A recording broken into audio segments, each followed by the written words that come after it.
নমস্কাৰ মই কীৰ্তিদীপ্ত আৰু আপোনালোকে চাই আছে এনি ভাৰত 24 হয় ক'ব লাগিব যে এইখন চৰকাৰৰ দিনতে যিসমূহ ৰাইজৰ যি ভুক্তভোগী হৈ আছে বিভিন্ন ক্ষেত্ৰত তেওঁলোক লাগিলে বানপানী সমস্যাই হওক ৰাস্তা পদূলি সমস্যাই হওক পৰিয়াল চলোৱাৰ সমস্যাই হওক প্ৰত্যেকটো ক্ষেত্ৰতে তেওঁলোকে বিভিন্ন ধৰণৰ সমস্যাৰে জৰ্জৰিত হৈ আছে আৰু আজি মই উপস্থিত আছোঁ শিৱসাগৰ জিলাৰ হাতীগুলি পঞ্চায়তৰ অন্তৰ্গত নৰাকোঁৱৰ বাইলুং গাঁৱত আৰু মোৰ সতীৰ্থ কেমেৰা পাৰ্চনক মই প্ৰথমতেই যিসমূহ দৃশ্যাংশ দেখাবলৈ অনুৰোধ জনাম এয়াই হৈছে নৰাকোঁৱৰ বাইলুং গাঁৱৰ এঘৰ মানুহৰ গৃহত আজি মই উপস্থিত হৈছোঁহি আৰু যি ঘৰ মানুহৰ গৃহ আচলতে যি ঘৰ এক দুখ লগা অৱস্থা তেওঁলোকৰ যি ঘৰ পানী পৰা এটা জৰাজীৰ্ণ ঘৰ তেওঁলোকে বসবাস কৰিবলগীয়া হৈছে আৰু মই বিশেষকৈ ক'ব লাগিব যে যিজন ঘৰৰ মুৰব্বী সেই মুৰব্বীজনে আজি তাৰিখত তেওঁ এক ৰোগত আক্ৰান্ত হৈ আছে বা তেওঁ চলা ফুৰা কৰিব নোৱাৰা এটা অৱস্থাত আছে আৰু তেওঁ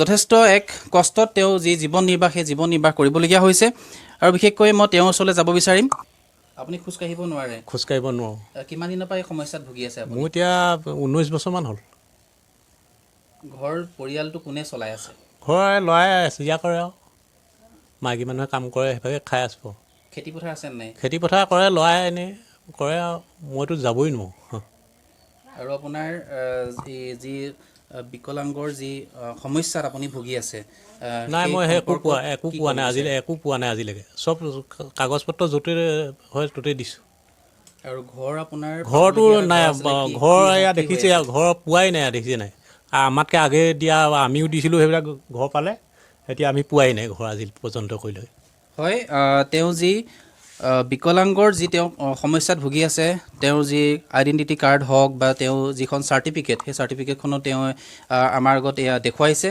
আচলতে তেওঁ যি ধৰণে তেওঁ বহি আছে সেই বহি থকা অৱস্থাতে তেওঁ আচলতে থাকিবলগীয়া হয় তেনেদৰেই তেওঁ খোৱা বোৱাৰ ব্যৱস্থা তেওঁ ঘৰৰ পৰিবাৰে তেওঁ কৰি দিয়ে আৰু যি খেতিপথাৰ আছে সেই খেতিপথাৰো তেওঁলোকৰ যি ল'ৰা আছে সেই ল'ৰাই বা তেওঁ পৰিয়ালে তেওঁক সেইখিনি কৰে আৰু বিশেষকৈ যি তেওঁ ঘৰৰ অৱস্থা একেবাৰে দুখ লগা অৱস্থা আৰু তেওঁ যি এই ঘৰ সেই ঘৰ তেওঁ যি আবেদন কৰিছিলে সেই ঘৰৰ তেওঁ আবেদন কৰাৰ পাছত পঞ্চায়তৰ ফালৰ পৰা তেওঁ ঘৰ পাব বুলি জনাইছিলে আপোনাৰ পঞ্চায়তৰ মানুহ আপোনাৰ ওচৰলৈ আহিছিলে কি কৈছিলে তেওঁলোকে ঘৰ দিম বুলি কৈছে আমি আৰু দিব বুলি ভাবিলোঁ তালৈ মাতিলে পইচা পাতি দিও পঠিয়ালোঁ এনেকৈ প্ৰতিবাৰে আজিলৈকে ঘৰ নাই কি কয় এতিয়া আপুনি মই এতিয়া আকৌ এতিয়া বেক লিষ্টত নে কি সোমোৱালে বুলি কৈছে আৰু এতিয়া দিছোঁ দিয়ে নে নিদিয়ে নে এতিয়া ঘৰ তেওঁলোকে আমিনো কি কৰিম তেওঁলোকক ঘৰটো দিব লাগে তেওঁলোকে চৰকাৰৰ মানুহ পঠিয়াব লাগে আমাক চাবলৈ আমাতকৈ ভাল ভাল মানুহে ঘৰ পাইছে আমি এতিয়া পোৱা নাই মই এনেকুৱা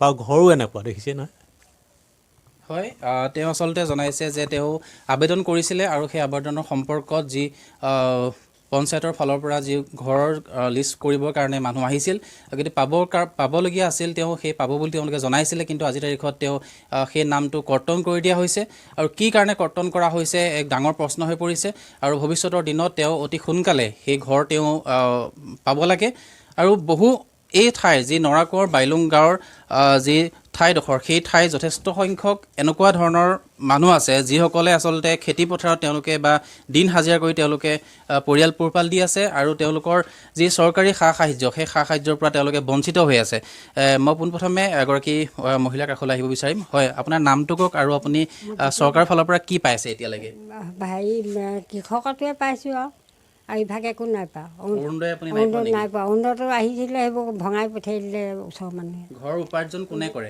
ঘৰ উপাৰ্জন বুলিবলৈ নাই আমি বুঢ়া বুঢ়ী ল'ৰা এতিয়া বেলেগকৈ খাই আছে আমাৰ বুঢ়া বুঢ়ী অকলীয়া ক'ৰ পৰা আপুনি খোৱা বস্তু ক'ৰ পৰা ক্ৰয় কৰে কেনেধৰণে কৰোঁ বুলি আমি কুকুৰা পুহিছোঁ হাঁহ পুহিছোঁ ক'ৰবাত ৰুবলৈ মাতিলে যাওঁ তুলিবলৈ মাতিলে যাওঁ খেতি কৰিয়ে আছোঁ এতিয়া বুঢ়ী হ'লোঁ যদি এনেই থকা নাই ঘৰটো আমাৰ পানীৰ পৰা পাছফালে আকৌ হেৰি এনেই চিলিঙি বেৰ লগাই থৈছোঁ পানী কাপোৰ এখন মাৰি থৈছোঁ হয় তেনেধৰণে তেওঁলোকে জনাইছে তেওঁলোকৰ যি সমস্যা সেই সমস্যাৰ জৰ্জৰিত তেওঁলোক হৈ আছে আৰু তেওঁলোকে জনাইছে মই আৰু এগৰাকী মহিলাৰ কাষত আহিব বিচাৰিম অকণ আগবাঢ়িবলৈ আপোনাক সমস্যা ঘৰ আপুনি আহিছিল আপোনাৰ নামত ঘৰ আহিছিল সেই নামত ঘৰ অহাটো কৰ্তন হ'ল আৰু আপুনি অৰুণোদয় পাইছে নাই বা কি ধৰণৰ সমস্যা আছে অকণমান আপোনাৰ পৰা জানিব বিচাৰিছোঁ নমস্কাৰ মোৰ নাম ৰেখা ফুকন মই বৰ্তমান এতিয়ালৈকে চৰকাৰী সাহাৰ্য অকল কৃষকৰে পাইছোঁ বৰ্তমান আৰু একো পোৱা নাই নাম আহে কিন্তু নেপাওঁ নামটো আহে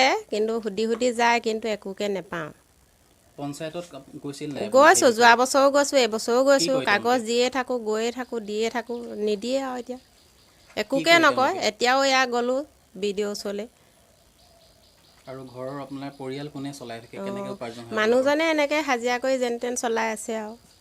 বৰ্তমান মোৰ কাৰেণ্টটোও ল'ব পৰা নাই, কাৰেণ্টটোৱে প্ৰধান নাই, কি ক'ব? ছোৱালীজনী চৰকাৰক কি তেনেকৈ অনুৰোধ জনাব? পঢ়াওঁ। চৰকাৰে দিলে মানে ভাল পাওঁ, নিজে চাই চিতি আৰু আমি কেনেকৈ আছোঁ, কি কৰিছোঁ, কেনেকৈ চলিছোঁ আৰু। বহুত খেতি দিন পথাৰত পানী হয় নেকি আপোনালোকৰ? হয়, এতিয়াও বৰ্তমান ৰুবলৈ আছেই, পানী হৈ আছে। খেতি আৰু যেন তেন অকণমান কৰোঁ আৰু তাকো লোকক হতুৱাই আৰু। হয়, এয়াই আছিল তেওঁলোকৰ যি সমস্যা, সেই সমস্যা তেওঁলোকে আচলতে দুখেৰে জনাইছে। আৰু তেওঁলোকৰ বহু সমস্যা আছে। তেওঁলোকে জনাইছে যে তেওঁলোকৰ কাৰেণ্টটো তেওঁলোকে ল'বলৈ সক্ষম হোৱা নাই। ঘৰ পাবলৈ তেওঁলোকে সক্ষম হোৱা নাই। অৰুণোদয় যি চৰকাৰী এক স্কীম আছিলে সেয়াৰ পৰাও তেওঁলোকে বঞ্চিত হৈ আছে। বহু সমস্যাৰ তেওঁলোকে জৰ্জৰিত হৈ আছে। এনেধৰণে বিভিন্ন গাঁৱৰ ভিতৰুৱা অঞ্চলৰ বহু লোক আছে। সেই লোকসকলে বিভিন্ন ধৰণৰ সমস্যাত ভুগি আছে। আৰু বিশেষকৈ এই শিৱসাগৰ জিলাৰ যি পুৰণা আমগুৰি সমষ্টিৰ অন্তৰ্গত হাতীগুলি পঞ্চায়তৰ যি নৰাকুঁৱাৰ বাইলুং গাঁও, সেই বাইলুং গাঁৱৰ যি এইসকল লোকে আজি তেওঁলোকে এনেকুৱা এটা অৱস্থাত তেওঁলোকে পৰি তেওঁলোকে যিসমূহ তেওঁলোকৰ দুখ, সেই দুৰ্দশাৰ তেওঁলোকে অৱগত কৰিছে। আৰু তেওঁলোকৰ নিচিনাকৈ বহু এনেকুৱা ভিতৰৰ ঠাইৰ বহু অঞ্চলত বহু লোক আছে যিসকলে বহু সমস্যাত ভুগি আছে। তেওঁলোকে যি চৰকাৰী যি স্কীম আছে বা যি তেওঁলোকৰ পাবলগীয়া তেওঁলোকৰ সুবিধাসমূহ, সেই সুবিধাসমূহৰ পৰা তেওঁলোকে বঞ্চিত হৈ আছে। এনিভাৰত 24ৰ প্ৰথম প্ৰয়াস জুবিন গাৰ্গৰ গীতৰ প্ৰতিযোগিতা। জুবিনৰ গানে কি আনে?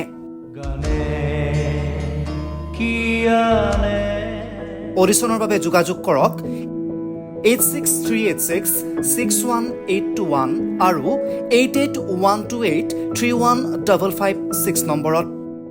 এনিভাৰত 24 উদ্যোগত এটা নতুন সংগীতৰ প্ৰতিযোগিতা আয়োজন কৰা হৈছে, য'ত মোৰ গানৰ প্ৰতিযোগিতা হ'ব। আপোনালোকে তাত প্ৰতিযোগী হিচাপে আহিবলৈ পাৰিব। আৰু মোৰ ফালৰ পৰা আন্তৰিক শুভকামনা জনাইছোঁ। আৰু অনুষ্ঠানটোৰ নাম হৈছে গানে কি আনে। সকলোকে মৰম জনাইছোঁ। সকলোৱে আহক, ইয়াত অংশগ্ৰহণ কৰক। Thank you very much. Love you. নমস্কাৰ, মোৰ নাম নিৰুপম শইকীয়া। এনিভাৰত 24 এটা নতুন অনুষ্ঠান লৈ আহি আছে, জুবিনৰ গানে কি আনে। তাৰ অডিশ্যনসমূহ অসমৰ প্ৰত্যেকটো ডিষ্ট্ৰিক্টত হ'ব। আৰু এটা ৰিয়েলিটি শ্ব' হয়। আপোনালোকে দিয়া ফোন নম্বৰ যোগাযোগ কৰিব পাৰে। আৰু আপোনালোকৰ ওচৰলৈ এনেও গৈ আছে তেওঁলোক। আৰু আশাবাদী যে আপোনালোকে এই অনুষ্ঠানটোত ভাগ ল'ব। আৰু আশা থাকিল যে আমি খুব সুন্দৰ সুন্দৰ গায়ক দেখিবলৈ পাম। ধন্যবাদ।